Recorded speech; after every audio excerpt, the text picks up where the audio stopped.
चाषी को उपहार देले प्रधानमंत्री नरेंद्र मोदी।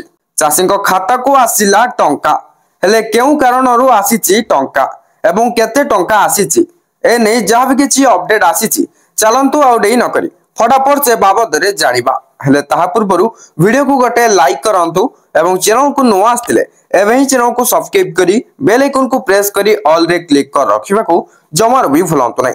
चाषी खाता को गला पीएम किसान सम्मान निधि किस्ती टंका।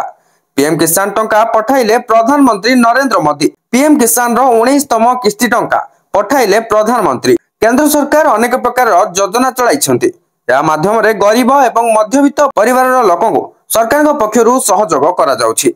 उदाहरण स्वरूप भारत सरकार कृषक मानक पई प्रधानमंत्री किसान सम्मान निधि योजना चलाइछंती। एई योजना अधीन रे योग्य कृषक मानक आर्थिक सुविधा दिया जाउछि जहा द्वारा से माने चाष रे टंका को नियोजित करि परिबे। एथिपय प्रति वर्ष ई योजना रे चाषी को बैंक अकाउंट को 6000 टंका पठा जाय एवं एई टंका प्रत्येक किस्ती माध्यम रे 2000 टंका प्रदान करा जाय थाय। तबे जो सूचना आसीछि एथिरु जणा पड़िछि जे चाषी को खाता को पीएम किसान रो 19तम किस्ती जहा कि 2000 टंका आसी जायछि। तो आपन को टंका आसीछि कि नै निहाती बाबरे कमेंट करी जणाई देबे।